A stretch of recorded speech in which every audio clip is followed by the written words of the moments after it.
The grey silk of the dress was the last thing she had from home, a whisper of a life that no longer existed in the dusty heat of Redemption, Wyoming. Linen ran a hand over the smooth fabric, the familiar coolness a stark contrast to the rough timber walls of her small clapboard house. It was a cheongsam, exquisitely made, but here it was just a costume that marked her as other.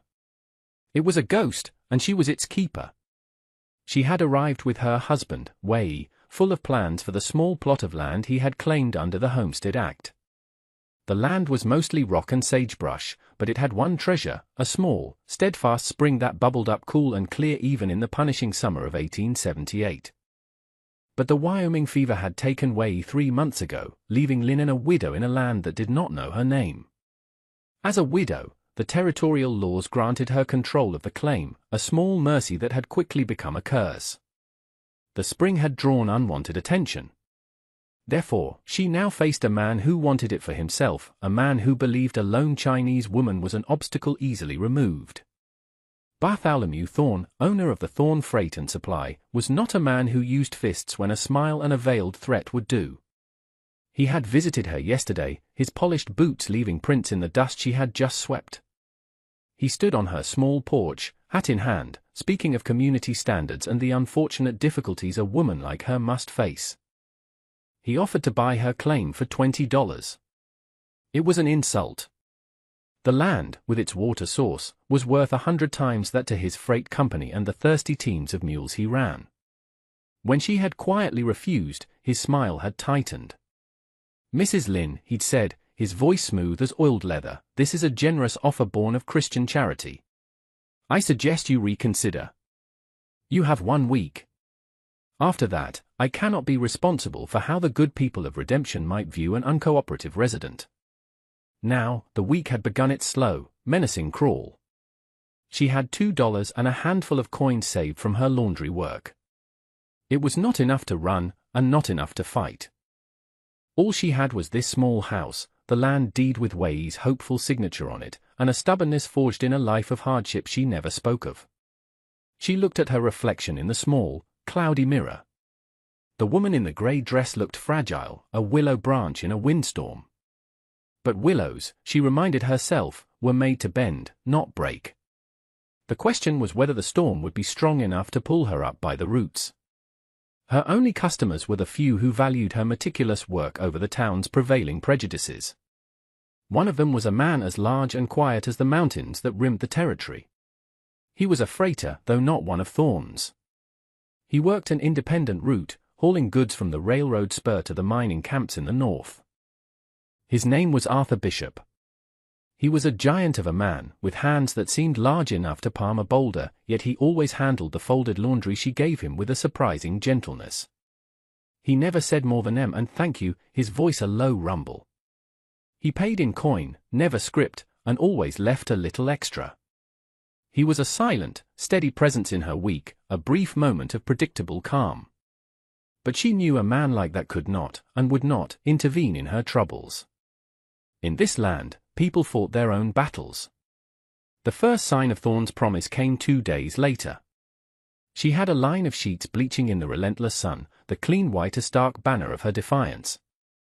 She was inside, scrubbing a set of work shirts on her washboard, when she heard the sharp crack of a whip, followed by the braying of her mule, Jade. Rushing outside, she found her clothesline cut, the clean sheets trampled into the dust. 2 of Thorne's men were laughing as they rode away, leaving her precious mule trembling, a new welt rising on her flank. Linen's hands clenched. The waste of water, of soap, of her own labor, was a physical blow. But it was the deliberate cruelty to the animal that ignited a cold fire in her chest. She spent the next hour calming Jade, checking the welt, and then painstakingly gathering the soiled sheets. She would have to haul more water, use more soap, and start all over. This was Thorne's method, not to break her with one blow, but to wear her down, to make her life so impossibly hard that selling would feel like a relief. She did not cry.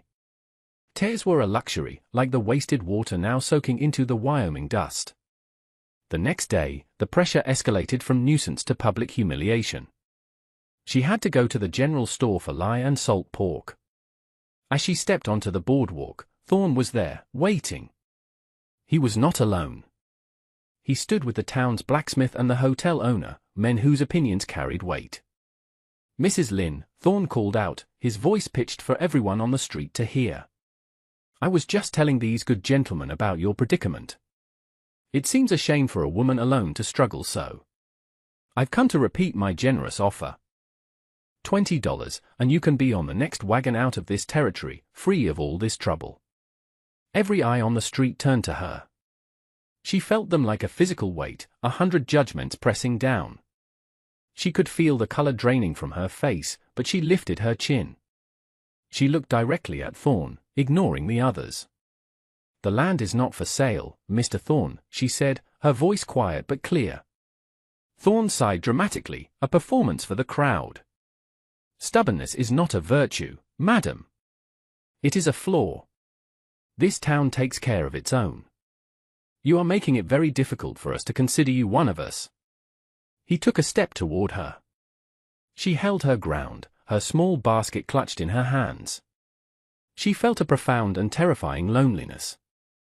She was an island, and the sea was rising. It was then that a shadow fell over them.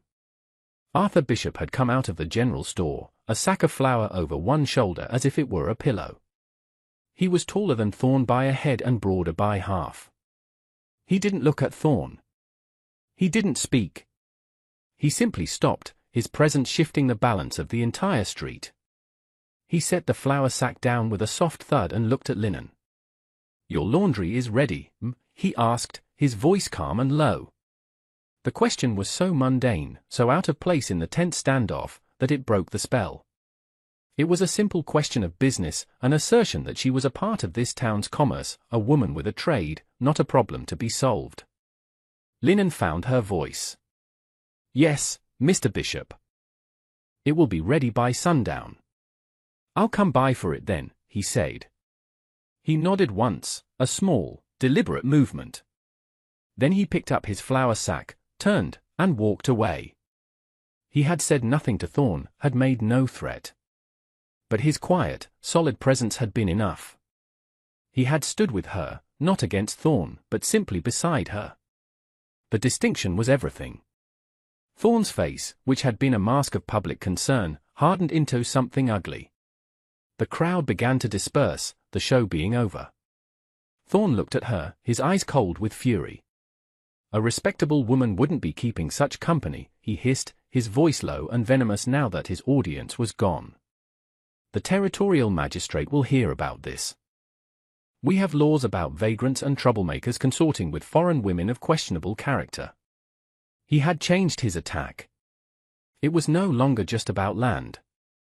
He was going to try and strip her of her name, her very right to exist here. He turned and strode away, leaving her standing on the boardwalk, the threat hanging in the hot, still air. She had not broken, but she knew the storm had just gathered its true strength. What he had found in the barn that night would change everything by morning. That evening, as the sun bled orange and purple across the horizon, Arthur Bishop arrived as promised. He did not mention the scene in town. He simply handed her the coins for his laundry and took the wrapped parcel of clean clothes. But he did not leave. He stood by her porch, his large frame seeming to fill the entire yard. "He won't stop," Arthur said. It was not a question. "I know," Linen replied, her voice barely a whisper. She was wrapping her arms around herself, a gesture of self-preservation. "Them men who cut your line," he continued, looking out toward the road. "I saw them at the saloon." Bragging, he paused. "They won't be doing it again," he did not elaborate, and she did not ask. There was a finality in his tone that was both frightening and comforting. He looked back at her, his gaze direct. For the first time, she saw something in his eyes beyond quiet observation. It was a deep, steady concern. The silence stretched between them, filled only by the chirping of crickets. The world felt reduced to this small patch of dusty ground, to the two of them standing in the twilight. "You hide your right hand," he said, his voice softer than she had ever heard it. Linen froze. It was true. Since she was a child, she had subconsciously kept her right hand tucked into her sleeve or behind her back. It was an old, ingrained habit of shame. She instinctively tried to pull her hand further into the folds of her grey dress. "Let me see you," he said. The words were a quiet request, not a command. He was not looking at her face, but at the hand she was trying so desperately to conceal. He was asking to see the part of her she kept hidden from the world. Slowly, hesitantly, she drew her hand from her sleeve. In the fading light, the scarred tissue was a pale, gnarled map of old pain. A cooking fire, a careless moment when she was a girl, had left the skin from her knuckles to her wrist a ruin of puckered flesh. She had always thought of it as ugly, a mark of imperfection that defined her. She braced herself for the flicker of pity or revulsion she had seen in the eyes of others. Arthur took a half-step closer. He reached out, not to touch her, but just to gesture toward her hand. "Does it pain you?" he asked. "No," she said, her voice thick. "Not for a long time." He nodded, his eyes never leaving her hand. He saw the way the fingers were still straight and capable, the way she could still grip and work despite the damage. He looked at it for a long moment, his expression unreadable. Then he looked up and met her eyes. "It's just a hand," he said simply. "A strong one. Looks like it's seen its share of work." And with those words, something inside her that had been knotted tight for decades began to loosen. He did not see the flaw. He saw the function. He did not see the scar. He saw the strength. In that moment, he saw her, Linen, not the foreign woman, not the widow, not the victim, but a person with a history etched into her skin. A profound sense of relief washed over her, so potent it almost made her knees buckle. He seemed to sense her turmoil. "You should have a proper fence," he said, changing the subject, giving her space. "Good posts. Barbed wire. Keep Thorne's men and their horses out." "I have no money for such things," she admitted. "I have some spare posts and wire at my camp," he said. "I can bring them by tomorrow. If you'll allow it." Before she could answer, a rider appeared on the road, moving fast. It was the boy who worked at the telegraph office. He skidded to a halt in front of her gate, kicking up a cloud of dust. "Telegram for you," he said, holding out a folded piece of paper. "Came from Cheyenne." A telegram was an omen, rarely bringing good news. Her heart pounded as she took it. Arthur stepped closer, a protective presence at her side. She unfolded the paper, her eyes scanning the clipped, formal words. It was from the office of the territorial magistrate. B. Thorne filed formal complaint. Stop. Alleges invalid claim and moral turpitude. Stop. Deputy Marshal to arrive redemption within month to investigate and adjudicate. Stop. Be prepared to present deed and testimony. Stop. The paper trembled in her hand. This was it. Thorne had made it official. It was no longer a matter of bullies and intimidation. It was now a matter of territorial law, a law written and enforced by men who looked like Thorne, not like her. A deputy marshal was coming. He would look at her, a lone Chinese woman, and at Bartholomew Thorne, a prosperous American businessman, and he would make a judgment. "What is it?" Arthur asked, his voice a low growl. She handed him the telegram. He read it, his jaw tightening with each word. When he finished, he folded it carefully and handed it back to her, his movements deliberate and controlled. "He's trying to use the law to steal what he couldn't take with threats," Arthur said. He looked at her small, fragile house, then at the vast, dark land stretching out behind it. "We need to see that deed." Inside, by the light of a single kerosene lamp, Linen retrieved the worn document from a small wooden box where she kept her few treasures. It was all she had left of Wei's dream. She spread it out on the small table. Arthur leaned over it, his large form dwarfing the room. The lamplight cast deep shadows across his face, making him look carved from stone. He traced the survey lines with a thick finger. "I'm no lawyer," he said, "but I've filed a claim or two. I know this territory." His finger stopped at the corner of the property map where the spring was marked. "This looks wrong." The creek that feeds this spring. It runs further west than what's drawn here. This map makes it look like the spring is right on the edge of your property line. But it's not. It should be near the center. He looked up at her. Thorn isn't just trying to take your land. He's arguing the most valuable part of it, the spring, might not even be yours to begin with. He's saying the original survey was flawed, or that you're misrepresenting your boundaries. The cunning of it was breathtaking. Thorn was creating a legal doubt, a cloud on the title that a magistrate might use as an excuse to rule against her. "What can I do?" she asked, the hope that had bloomed moments before now withering. "The original territorial survey maps are filed in Cheyenne," Arthur said, his mind clearly working.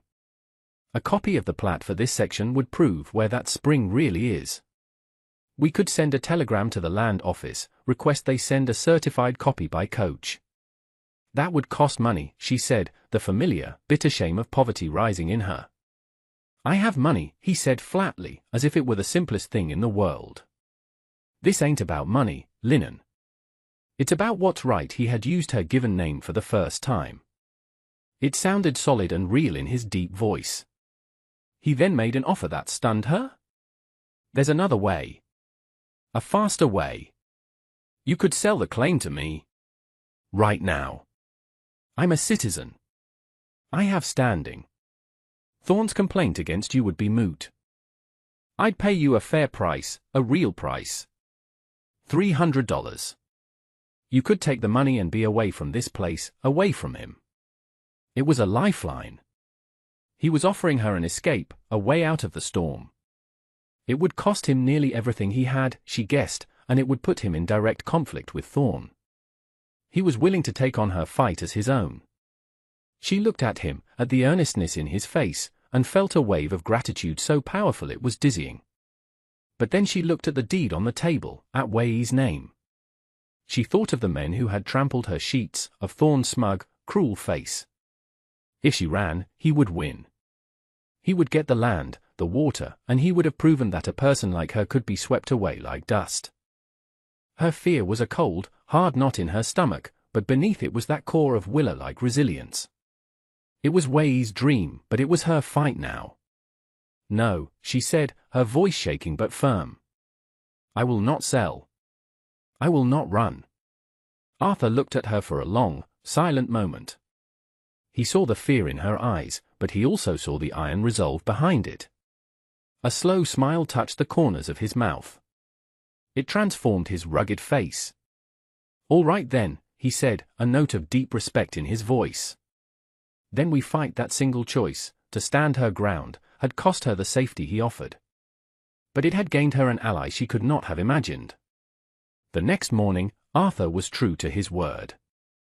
He arrived not with a wagon of fence posts, but with a telegraph message he had already sent to the Territorial Land Office in Cheyenne.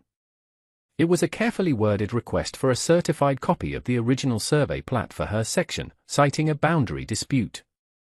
He had paid for the message and for the reply, and for the cost of sending the document by the fastest available stagecoach.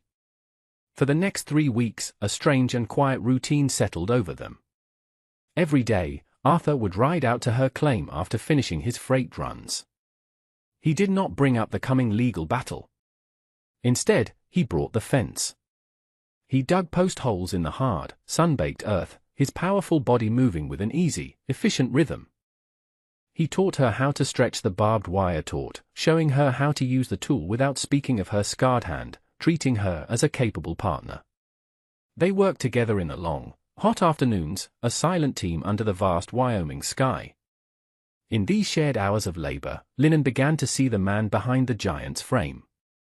She saw the way he talked to her mule, Jade, in a low, soothing voice. She saw the patience in his hands as he repaired the hinge on her gate. He never asked about her past, and she never asked about his.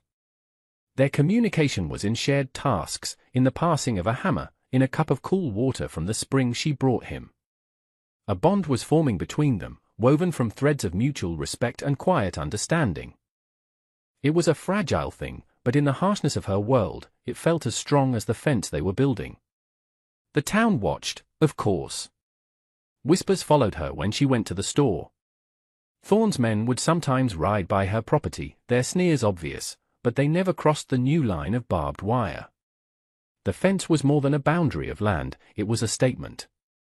The stagecoach from Cheyenne was due on a Tuesday.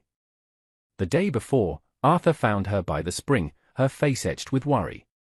"Whatever the paper says," he told her, his voice steady, "whatever the marshal decides, we'll face it." He did not offer false hope, only his presence.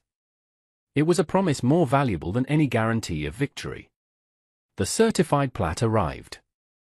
Arthur and Linen spread it out on her kitchen table next to her own deed. The lamplight fell on the two documents. The difference was small, a slight shift in a single line, but it was undeniable. The official map from the territorial office showed the spring located firmly in the center of her property, exactly as Arthur had suspected.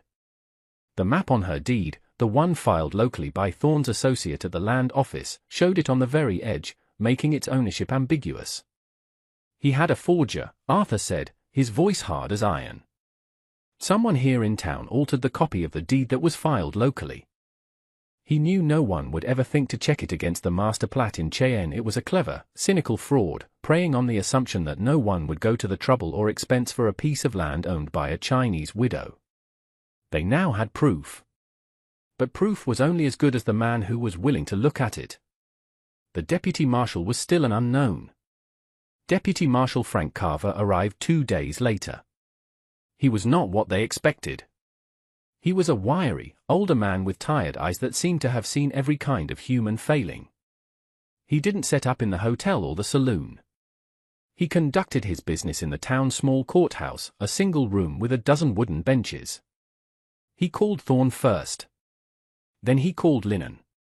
Arthur walked with her to the courthouse door. "Just tell the truth," he said.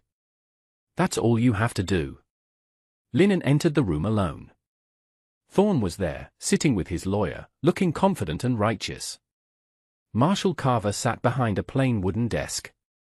He looked at her, his expression neutral. He asked her questions about her husband, about her claim, about her business. He listened without interruption as she spoke in her quiet, careful English. Then he asked to see her deed. She laid it on the desk. "Mr. Thorne asserts that you are a woman of low moral character," Carver said, his eyes on her face. "He claims you are a disruptive influence." Linen met his gaze. "I wash clothes for a living, Marshal. I bother no one. Mr. Thorne wants my water. That is the only truth." Carver looked at Thorne, then back at her. "He has also filed a formal challenge to the boundary of your claim. That is why I have this," she said, and from her satchel, she produced the certified plat from Cheyenne. She laid it on the desk next to the deed. "The territorial record is clear." Marshal Carver picked up the official plat. He studied it, then compared it to the deed. He held them up to the light. The silence in the room was thick enough to breathe. He spent a long time looking at the two documents. Finally, he set them down. He looked at Bartholomew Thorne, and for the first time, a flicker of cold anger showed in his tired eyes. The law in the territories could be a blunt instrument, but Frank Carver knew the difference between a dispute and a crime. 3 months later, the autumn air had a crisp edge to it, and the cottonwood trees along the creek were turning a brilliant gold. The change in the season was matched by the change in redemption. Deputy Marshal Carver had not only dismissed Thorne's complaint but had opened an investigation into fraudulent land filings. Thorne's reputation was shattered. His freight business began to suffer as people who had once feared him now felt emboldened to take their business elsewhere. He was a man diminished, undone by his own greed. Linen's laundry business, however, was thriving. With the legal title to her land and its spring now undisputed, she had secured a contract to do the laundry for the railroad crews working the new spur line. The work was hard, but it was steady. She had even been able to hire another woman, Mrs. Gui, a recent widow from the Chinese railroad camp, giving her work and a place to stay. The small clapboard house was no longer just a shelter, it was a place of business, a source of independence. The grey cheongsam was folded away in the small wooden box. She now wore practical calico dresses, the clothes of a woman who worked her own land. Her scarred hand was never hidden. It was often busy, kneading dough, tending her small vegetable garden, or counting the coins she had earned. One afternoon, Arthur Bishop was helping her finish a new, sturdy roof for the mule's lean-to. He worked with the same quiet competence he had shown building the fence. The sound of his hammer was a steady, reassuring rhythm in her life. She brought him a dipper of cool water from the spring. He took it, his fingers brushing hers. It was a simple, accidental touch, but it sent a warmth spreading through her chest. He drank the water, then looked around at the property. The strong fence, the secure lean-to, the neat rows of her garden. It was a place transformed, a homestead taking root. "You've made this a good place," he said, his eyes full of a gentle pride. "We made this a good place," she corrected him softly. He looked at her then, a long, searching look. The question he had asked all those months ago, "Let me see you," had been answered. He had seen her, and she, in turn, had seen him, a good and steady man whose strength was in his kindness, not his size. The romance between them was not one of flowery words or grand gestures. It was built of fence posts and hammered nails, of shared work and silent understanding. It was a quiet, sturdy thing, much like the life they were building. True partnership, she was learning, wasn't about finding someone without flaws, but about finding someone who sees your scars and calls them strength. And that brings us to the end of this one. If you stayed with me all the way through, thank you. Stories like this one only get told because folks like you sit down and listen. If you liked what you heard, go ahead and hit that like button. And if you want more stories from the old frontier, subscribe so you don't miss the next one. Until then, take care of yourself, and thanks again for being here.